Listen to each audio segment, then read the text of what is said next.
सिंध का इलाका कच्चे के हवाले से सिंध पुलिस ने एक जो कच्चे के इलाके में 2 महीने से जारी ऑपरेशन है उस हवाले से कराची के सहाफ़ियों का एक वफ़द तैयार किया था। और पहली बार हमें मौका मिला कि हम कच्चे के इलाके में जाके देखें। जो ख़बरें हम तक पहुंचती रहती हैं वहाँ पर माहौल कैसा है, वहाँ के हालात कैसे हैं, वहाँ का जोग्राफिया हदूद अरबा क्या है और क्या मसाइल हैं जिसकी वजह से कच्चे के इलाके में डाकुओं का राज ख़त्म होने का नाम ही नहीं ले रहा। यहाँ से हम लोग घोटकी पहुँचे थे और वहीं पे हमारा स्टे था।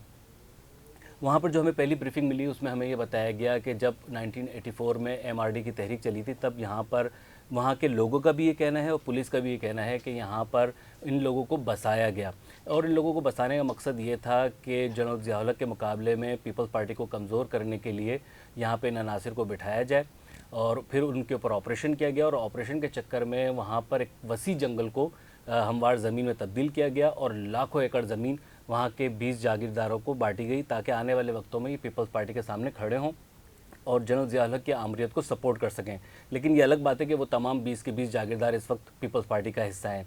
ये वो बातें हैं जो वहाँ के मुकामी लोग भी कहते हैं और पुलिस ने भी हमें यही ब्रीफ किया। वहाँ पर अभी तक 19 गैंग हैं। अगर कराची कच्चे के इलाके की हम बात करें तो गुद्दू बैराज और सक्कर बैराज के दोनों अतराफ़ की जो ज़मीन है वो कच्चे का इलाका कहलाता है। वैसे तो ये जंगलात पर है, मुहित है, लेकिन जब सैलाब आता है तो ये दरिया की नज़र हो जाता है।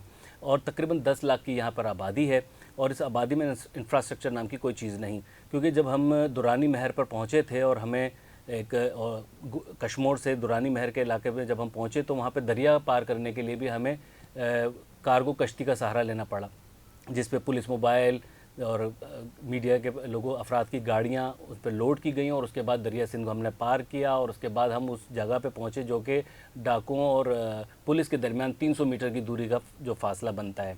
वहाँ पे पुलिस ने अपनी चौकी भी कायम कर रखी है। वहाँ पर एक काबिल ज़िक्र चीज़ जो है वो है घोटकी पुल। मीडिया में और सोशल मीडिया में ख़बरें भी वायरल हुई थी। पठान मज़दूर जो हैं वो अगवा हुए थे और इस हवाले से काफ़ी बहस हुई थी। कौमियत और लसानियत की बातें भी उठनी शुरू हो गई थी कि पठान मज़दूरों को मारा जा रहा है। वहाँ पर इस पुल को बनाने का मकसद जो पुलिस ने हमें ये बताया कि ये था कि ना सिर्फ दोनों अज़ला को, दोनों शहरों को मिलाना मकसद है, इसके साथ ही साथ जो अगवा बराए तावान की वारदातें होती हैं नेशनल हाईवे पे, इंडस हाईवे पे और सी पैक को जो महफूज करने के लिए उन्होंने इस पुल को बनाया ताकि अगर किसी शहरी को अगवा किया जाता है तो पुलिस क्विक रिस्पांस कर सके। क्योंकि अगर पूरे दरिया सिंध को पार करने का मामला होगा तो उसमें घंटों लग जाते हैं। लेकिन वो पुल अभी तक तामीर नहीं हुआ है। 2017 में जो है सिंध हुकूमत ने ये पुल बनाने का फ़ैसला किया था और इसका मकसद भी ये था कि ना सिर्फ दोनों शहर मिलें बल्कि अगवा बराए तावान की वारदातों को रोका भी जा सके और कच्चे के इलाके में इंफ्रास्ट्रक्चर जो है वो थोड़ा सा बेहतर किया जा सके। लेकिन इस तमाम सूरत हाल में ये देखते हैं कि ये जो पुल कंपनी बना रही है वो सच्चल कंपनी है जो कि वज़ीर आला के कज़न की है। 2017 में इसका टेंडर हुआ था, 7 अरब इसकी लागत रखी गई थी, लेकिन ये पुल ताहाल तामीर नहीं हुआ है। और अभी चंद रोज़ कबल ही यहाँ से 3 मज़दूरों को दोबारा अगवा किया गया था, जिस पर सच्चल कंपनी ने अपना तमाम जो उनकी मशीनरी थी वो महफूज मुकाम की तरफ मुंतकिल कर दी है। और इसी मुकाम से गुज़िश्ता रोज़ 3 पुलिस वालों को भी अगवा किया गया था, जिन्हें कल ही बाजियाब कराया गया है पुलिस मुकाबले में। इस तमाम तर सूरत हाल के वजह से ना सिर्फ पुल तामीर नहीं हो सका बल्कि डाकुओं के हवाले से कानून नाफिज करने वाले इदारों को कोई रिस्पॉन्स करने में भी मुश्किलात का सामना रहा। और इसके साथ ही साथ इसका एक साइड इफ़ेक्ट ये भी है कि हमारे बजट पर भी असरअंदाज हुआ, क्योंकि जो 7 अरब का प्रोजेक्ट था वो अब 17 अरब का हो चुका है यही पुल, और हनूज़ जो है वो उसी पोजीशन पे बरकरार है। इसके साथ ही साथ इस कच्चे के इलाके की जो सूरत हाल है वो तो 1984 से 1994 तक ऐसी रही कि इसको डाकू राज कहा जाता है।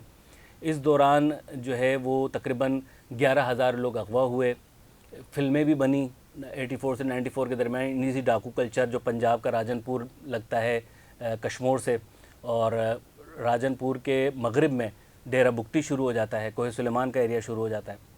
तो इधर से जो कहानियाँ निकली, डीआईजी सक्खर से भी हमारी बात हुई, उनका भी ये कहना था कि 1984 से 1994 तक जो डाकू थे वो उनकी शनाख्त ऐसी सुल्ताना डाकू जैसी थी कि वो अपने गाँव को सपोर्ट करते थे।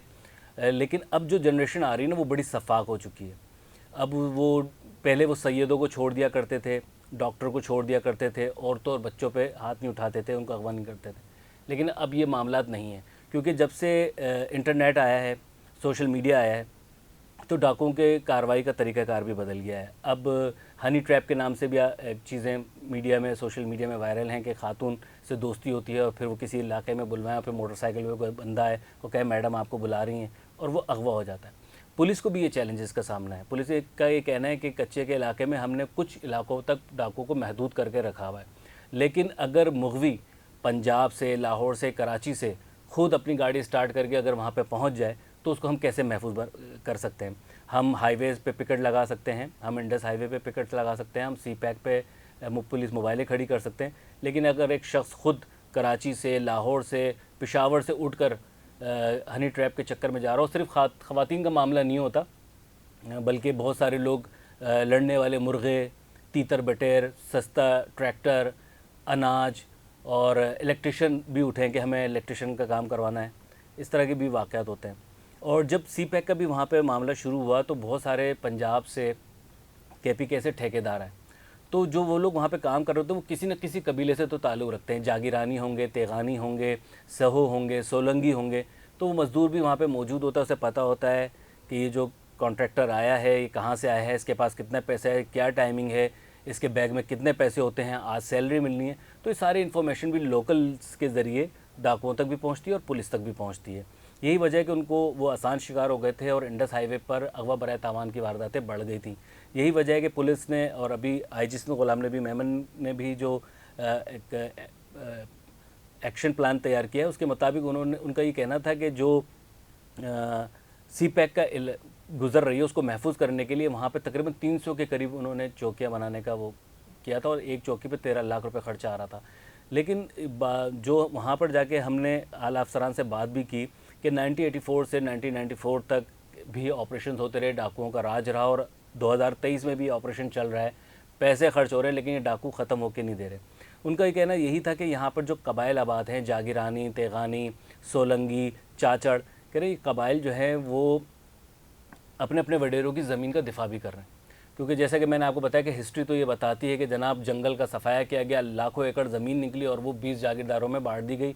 کہ اگر ہم اس فینومینا کو صحیح مان بھی لیں کہ وہ پیپلز پارٹی کے اگینسٹ میں کوئی طاقت کھڑی کرنا چاہ رہے تھے, لیکن وہ ابھی پیپلز پارٹی کا حصہ ہیں. اگر ریاست چاہے ان زمینوں کی یا تو منصفانہ تقسیم کر دے, کیونکہ ریاست پاکستان, محکمہ جنگلات اور ریونیو ان زمینوں پر اپنا حق کرتا ہے. یہ الگ بات ہے کہ ان کے ریٹ نہیں ہے وہاں پہ, جاگیردار اپنا کہتے ہیں, قبائل اپنا کہتے ہیں. اگر اس حوالے سے کوئی کیا کہتے ہیں حکومتی سطح پر بیٹھ کر بات ہو تبھی تو یہ معاملہ ختم ہو سکتا ہے, بصورت دیگر یہ ختم ہوتا ہوا نظر نہیں آتا. انفراسٹرکچر وہاں پہ بالکل ختم ہے, بلکہ ہے ہی نہیں سرے سے. جیسے کہ میں نے آپ کو گھوٹ کی پل کے بارے میں بتایا کہ 2017 سے وہ تعمیر ہو رہا ہے اور ابھی تک تعمیر ہی ہو رہا ہے, اس کی صرف بنیادیں ڈلی ہوئی ہیں. ابھی پل کی تعمیر کا ایک طویل کام ہوتا ہے لیکن وہ کام ابھی تک نہیں ہو سکا ہے. تو ایسے میں حکومت کو سنجیدہ طور پر توجہ کرنے کی ضرورت ہے. اور وہاں پر جو کیا کہتے ہیں آف دی ریکارڈ بات ہوئی اس میں بھی یہی تھا کہ اگر جو عناصر جو حکومت میں بھی اس وقت موجود ہیں یا وہ جاگیردار وڈیرے جو ایک اپنی مضبوط پوزیشن رکھتے ہیں ان کو ٹیبل ٹاک پہ لایا جائے اور اس کے حوالے سے کچھ طے کیا جائے. اگر آپ وہ طے نہیں کریں گے تو پھر جو ڈکیت گینگ ہے وہ اسی طرح کرتا رہے گا, کیونکہ جیسے کہ میں نے بتایا کہ پچھلے کچھ ڈاکوؤں کے حوالے سے وہ سلطانہ ڈاکو کی ناموں سے مشہور تھے. بہت سارے گینگ ایسے گزرے ہیں جن کی شہرت ایسی تھی, لیکن اب ایسا نہیں ہے.